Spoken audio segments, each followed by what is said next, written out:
সংসারের খরচ কমানোর সহজ ৩টি উপায়। সবসময় হিসেব করে খরচ করুন। হাতে টাকা এলেই প্রয়োজনের বাইরে একাধিক জিনিস কিনে ঘর ভর্তি করবেন না। যে মাসে যেটা প্রয়োজন সেটাই কিনুন। খরচের সঠিক পরিকল্পনা চাই। মাসের শুরুতেই হিসেব করে নিন কোন খাতে কত খরচ করবেন। সব খরচের শেষে যা হাতে থাকে সেটা মাসের শুরুতে সেভিংস অ্যাকাউন্টে রেখে দিন। সব সময় আয় বুঝে ব্যয় করবেন। অন্যের দেখাদেখিতে বড় অঙ্কের টাকা খরচ করতে যাবেন না। বিসমিল্লাহির রহমানির রহিম। সকল প্রশংসা মহান আল্লাহর জন্য। হ্যালো এভরিওয়ান, আসসালামু আলাইকুম। কেমন আছেন সবাই? আশা করি সৃষ্টিকর্তার অশেষ রহমতে দেশ এবং বিদেশের সকলেই ভালো আছেন। আলহামদুলিল্লাহ, আমি এবং আমার পরিবারের সবাই ভালো আছি। তো এভরিওয়ান, আজকে আমি যে বিষয়ে কথা বলতে চাচ্ছি যে সংসার খরচ কমানোর কথাগুলো। দেখেন, আমরা চেষ্টা করলে সবই করতে পারি। এই যে বাড়িতে হাঁস মুরগি পালন করে পরিবারের ডিমের চাহিদা বা গোছের চাহিদা আমরা মেটাতে পারি, বা অন্য অনেক দিক আছে। যেমন টেলার্সের মাসে বা বছরে আমরা অনেক টাকা দিই। এই কাজটা শিখতে হচ্ছে অনেক টাইম লাগে না, 1 মাসেই কাজটা শেখা যায়। সেটা শিখতে কোথাও যেতেও হয় না, মোবাইল থেকেই শেখা যায়। আমরা যদি এই কাজটা শিখে নিজেদের কাপড়গুলো বানাই তাহলে টাকাটা বেঁচে যায়। বা অনেক সময় অনেক কিছু সেলাই করতে বাচ্চাদের নিজের লাগে, তখন মেশিনটা থাকলে ভালো হয়। তো এইভাবে আরও অন্য দিক আছে। আমরা ছোটোখাটো বিজনেসও করতে পারি। বা এরকমভাবে যদি আমরা ভেবে চিন্তে হিসাব করে চলি তাহলে অবশ্যই আমরা মাস শেষে সেভিং করতে পারবো। কারো কাছে হাত পাততে হবে না। তো হিসাব করে চললে অনেক দূর আগানো যায়। তো এই তো এভরিওয়ান, দেখেন আমি জাম্বুরা দেখতেছিলাম। জাম্বুরাগুলো কীরকম শুকায় কীরকম হয়ে যাচ্ছে।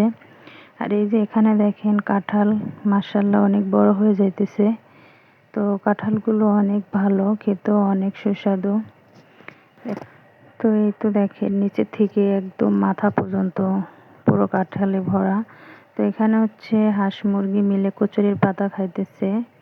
ওদের হচ্ছে পাতা কাইটা পানিতে দেওয়া হয়েছে। এগুলো আপনার ভাইয়া নিয়ে আসছিল আমাদের বাড়ির সামনে একটা খাল আছে, ওখান থেকে। তো কাইটা এই যে দিয়েছে, এইভাবে ওরা খাইতেছে। তো এখানে হচ্ছে মুরগির বাচ্চার জন্য খুদ আর ফিড দিয়ে মিশিয়ে রাখতেছি একটা ডিব্বার ভিতরে। আর এখানে হচ্ছে এই যে দেখেন এগুলো একসাথে মিক্সড করে রেখে দিলাম।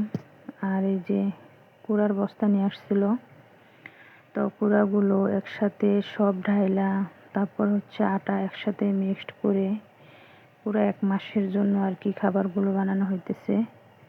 তো ড্রাম ভরে রেখে দেব। তো আমি হচ্ছে সংসার খরচ কমানোর বিষয়ে কথা বলতে চাচ্ছিলাম। তো বন্ধুরা, ইচ্ছে করলে সব কিছুই করা যায়। দেখেন, আমরা যদি বাড়িতে হাঁস মুরগি পালন করে যদি সংসারের ডিমের চাহিদাটা বা গোছের চাহিদাটা মেটাতে পারি তাহলে এখানেও আপনাদের কিছু টাকা সেভ হবে।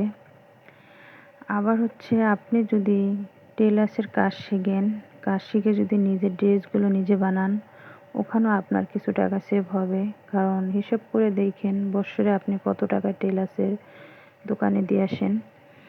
আর কাজটা শিখতেও অনেক সময়েরও প্রয়োজন না, এখন মোবাইল থেকেই কাজ শেখা যায়।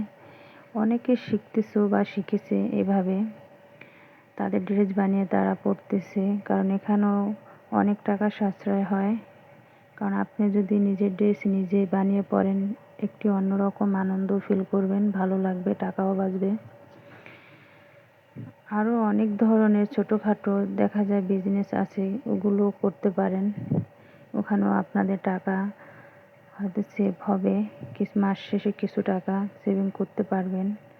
কারো কাছে হাত পাততে হবে না। সবচাইতে বড় কথা হচ্ছে আপনার যেরকমই ইনকাম হোক না কেন আপনি হিসাব করে চলবেন। সব সময়ের জন্য হিসাব করে চললে কখনোই তার কারো কাছে হাত পাততে হয় না, বরং সে সেভ করতে পারে। তো এই যে দেখেন দুইজনে বসে দোলনা খাচ্ছে।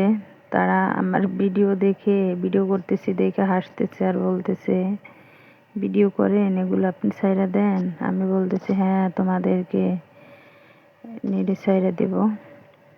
তো তাই আর কি ওদের সাথে দুষ্টামি করতেছি। আর এখানে হচ্ছে আমি দুপুরে রান্না করার জন্য আসছি। আজকে হচ্ছে আমি বিরিয়ানি রান্না করব। তো এই যে দেখেন রান্নাঘরের দরজাটা খুললেই আমার মুরগির বাচ্চাগুলো সব এসে হাজির। এই তো পেঁয়াজ দিয়ে দিয়েছি, পেঁয়াজগুলো নাড়াচাড়া করছি। তো এই তো পেঁয়াজটা হয়ে গেছে। এখানে আগে আমি একটু আদা রসুন বাটা এগুলো দিয়ে ভাজা ভাজা করেছি। এখন হচ্ছে কাজু বাদাম বাটাটা দিতেছি। তো একটু হালকা কষিয়ে পানি দিয়ে দিচ্ছি। তো এতে একটু কিছুক্ষণ নাড়াচাড়া করে, এই দেখেন কি বিরক্ত করতেছে মুরগিগুলো। তো এই তো এখন হচ্ছে আমি বিরিয়ানি মশলাটা ঢেলে দিচ্ছি। তো এটাকে কিছুক্ষণ নাড়াচাড়া করে কষিয়ে নেব। এই তো নাড়াচাড়া করতেছি একটু হালকা ভাজা ভাজা করে। তারপরে হচ্ছে গোশটা ঢেলে দেব। তো এদিকে দেখেন আজকে ওয়েদারটা অন্যরকম ছিল, কিছুক্ষণ রোদ ছিল আবার কিছুক্ষণ অন্ধকার হয়ে আসছিল। তো এখন তো একটু দেখা যায় রৌদ্র আছে। তো এই তো মশলাটা প্রায় হয়ে আসছে। তো এখন হচ্ছে গোশটা আমি ঢেলে দেব। বাতাসের জন্য জাল দিতে পারছিলাম না, শুধু ধোয়া হচ্ছিল, প্রচুর বাতাস ছিল। তো গোশটা দিয়ে নাড়াচাড়া করতেছি। কিছুক্ষণ নাড়াচাড়া করে একটা ঢাকনা দিয়ে ঢেকে দেব। এই তো দেখেন এখানে সাপ আর বেজি যুদ্ধ হবে এখন। দেখেন কেমন করতেছে এরা, এরকমই করতে থাকে এখানে ওখানে। এই দল এখানে করতেছে, আবার অন্যগুলো আর এক জায়গায়। সারাদিন শুধু ওদের ঠুকরাঠুকরি। আর যদি রান্নাঘরের দরজাটা খোলা পায়, আমার শব্দ পাইলে সব সামনে এসে হাজির হয়। কোনোটায় মাথায় ওঠে উড়ে, ঘাড়ে উঠে, পায়ের উপরে উঠে, কী যে করে ওরা। তো এই তো ঢাকনাটা খুলে দেখতেছি গোশটা হয়ে গেছে প্রায়। তো আর কিছুক্ষণ নাড়াচাড়া দিয়ে আর একটু রান্না করব। তো ঢেকে দিলাম। তো ওই যে ওখানে হচ্ছে আমার ছেলের সাথে নামাজ পড়তে যাবে, তার 2 জন বন্ধু আসছে, শুক্রবারে জুম্বা পড়বে।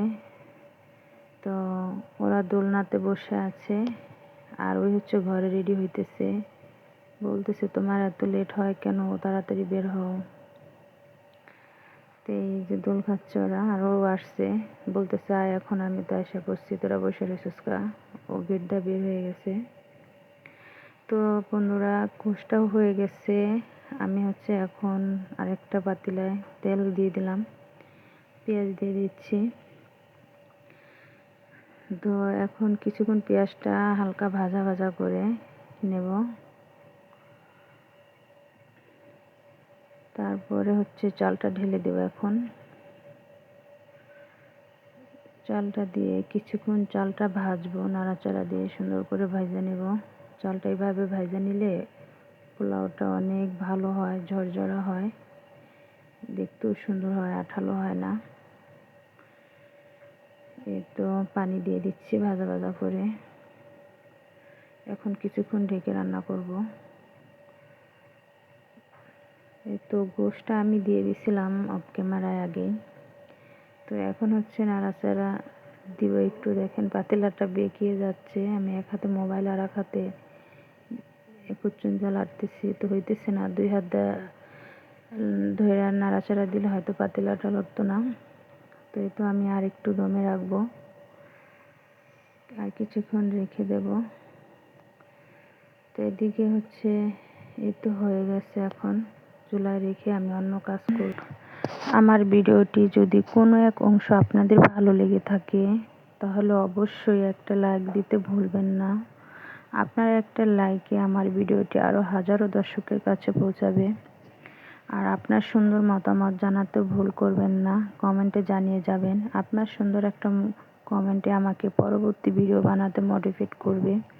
আর বন্ধুরা, ভালোবেসে আমার পরিবারের পাশে থেকে যাবেন। আমি আপনাদের অনেক অনেক সাপোর্ট চাই।